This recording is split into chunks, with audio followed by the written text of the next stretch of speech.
Assalamualaikum dan salam sejahtera. Hari ini kita akan masuk bab baru iaitu bab 3, tajuk nutrisi. 3.1 kelas makanan. Cikgu percaya tingkat kamu dah pernah tahu masa sekolah rendah dulu beberapa jenis kelas makanan. Kelas makanan kita terbahagi kepada 7 kelas yang utama. Yang pertama karbohidrat, yang kedua protein, yang ketiga lemak, yang keempat vitamin, yang kelima mineral, yang keenam pelawas dan akhir sekali adalah air. Kita pergi dulu yang pertama iaitu karbohidrat. Karbohidrat adalah sejenis sebatian organik yang mengandungi unsur karbon, hidrogen dan juga oksigen.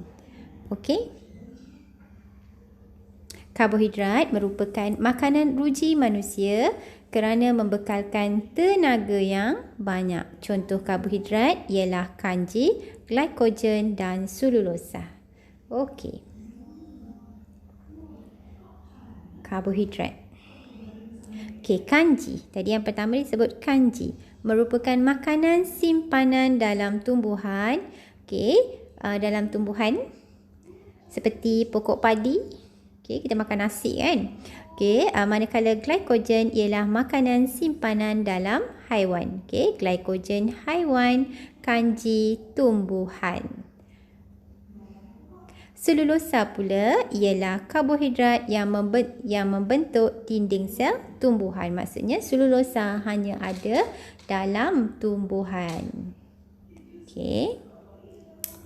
Karbohidrat, setengah sumber karbohidrat seperti gula dapat membekalkan tenaga dengan cepat. Ni donat, Dunkin donat, gula yang kamu selalu makan tu, dia dapat membekalkan tenaga dengan cepat. Sebab tu atlet dia suka makan coklat kan waktu main tu. Sebab nak memberikan tenaga yang cepat. Karbohidrat yang lain, contoh nasi. Kamu suka makan nasi, setiap hari makan nasi, tak makan nasi rasa macam tak ada tenaga. Roti, madu, gula, kentang dan juga pisang. Yang kedua, kelas makanan yang kedua iaitu protein. Protein ialah makanan yang mengandungi unsur karbon, hidrogen, oksigen dan nitrogen. Ada 4 contoh protein ni dia bagi ikan, ayam. Protein yang kita makan akan dicerna kepada unit asasnya iaitu asid amino. Ingat ya, protein dia bila dia unit asas dia atau molekul yang lebih kecil, dia akan jadi asid amino. Protein diperlukan untuk pertumbuhan, nak membesar dan pembaikan tisu-tisu badan yang rosak serta menggantikan sel-sel yang telah mati. Jadi ada 3 function kat sini. 1, 2 dan 3. Kalau nak besar, nak tinggi, kena banyak makan protein. Protein selain itu juga protein digunakan untuk mensintesis enzim, hormon dan antibodi dalam badan kita. Sekiranya kekurangan protein, dia akan menyebabkan sakit yang dinamakan kwashiorkor, iaitu penyakit yang disebabkan kekurangan protein di dalam gizi manusia. Lazimnya berlaku di antara umur kanak-kanak 1 hingga 3 tahun.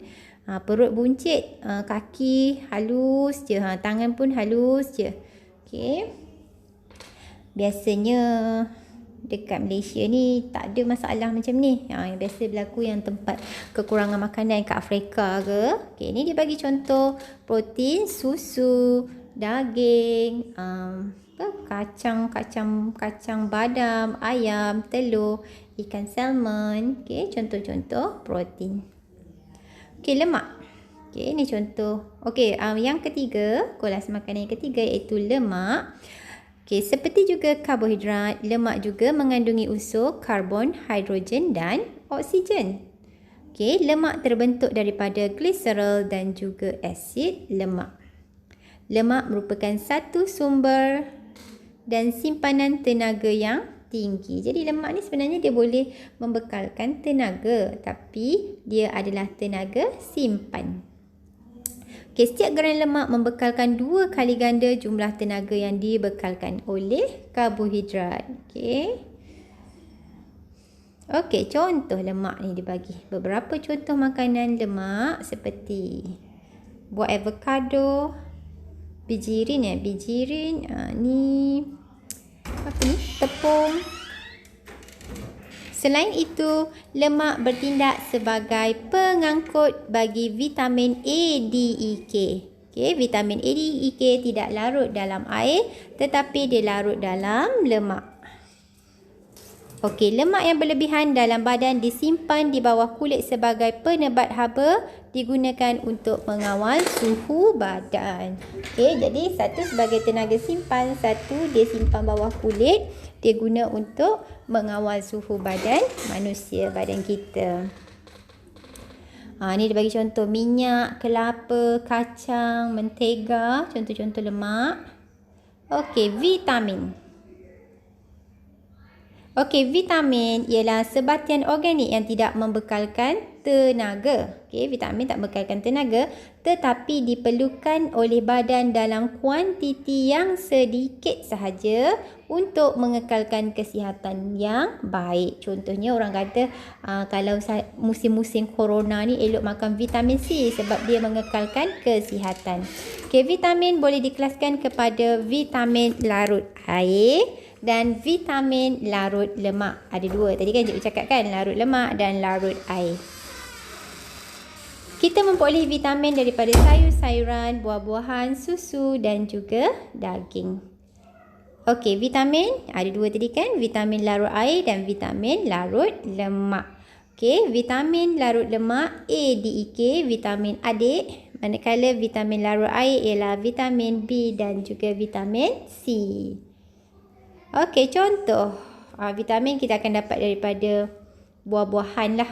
Pertamanya, paling banyak daripada buah-buahan. Okey, vitamin A. Okey, daripada susu, kuning telur, minyak ikan. Membantu penglihatan pada waktu malam. Okey, waktu malam. Orang kata kalau kurang vitamin A ni, rabun malam panggil apa? Rabun ayam. Jadi dia juga memelihara kesihatan kulit. Okey, kesan kekurangan dia, kalau kita kekurangan vitamin A, kita akan rabun malam. Yang cikgu cakap tadi itulah apa, rabun ayam. Okey, penyakit kulit. Okey, vitamin B. Okey, kita boleh dapat daripada yeast, hati dan juga telur. Okey, yeast yang ibu-ibu kamu buat roti tu, dia memelihara fungsi sistem saraf, pembentukan sel darah merah. Kesan kekurangan, jika kita kekurangan vitamin B, dia akan menyebabkan sakit beri-beri iaitu bengkak pada kaki. Ni ada contoh. Okey, dan juga anemia. Anemia, kekurangan sel darah merah. Okey, vitamin C. Ni dia bagi contoh ni vitamin C. Okey, vitamin C ni kita boleh dapat dari buah-buahan dan juga sayur-sayuran. Okey, fungsi dia untuk melawan jangkitan penyakit. Memelihara kesihatan gusi dan mulut. Okey, sekiranya kita kurang ambil vitamin C, dia boleh menyebabkan sakit Scurvy, S-K-U-R-V-I, iaitu gusi berdarah. Okey, ni. Dekat celah-celah gigi dia akan berdarah. Itu namanya sakit Scurvy sebab kurang makan vitamin C. Okey, vitamin D. Contoh vitamin D, mentega, telur, minyak ikan dan dihasilkan melalui pendedahan kulit kepada cahaya matahari. Okey, matahari pagi lah. Okey, membantu dalam penyerapan kalsium. Dia juga menguatkan enamel gigi, memelihara kesihatan kulit kita. Dan jika kita kekurangan dia, boleh menyebabkan sakit riket. Ni sakit riket, kaki jadi macam melengkung. Okey, sakit gigi dan juga beberapa penyakit kulit. Okey, vitamin yang seterusnya iaitu vitamin E. Okey, kamu boleh dapat dari bijirin, sayur-sayuran hijau. Memelihara fungsi sistem pembiakan. Kesan kekurangan jika tidak mengambil B boleh menyebabkan kemandulan. Bahaya ni. Dan juga keguguran fetus. Okey, ini gambar baby fetus. bukan baby, fetus. Fetus tu ialah dia belum jadi bayi lagi. Okey, vitamin K. Okey, kamu akan dapat boleh dapat daripada susu, kuning telur, minyak ikan.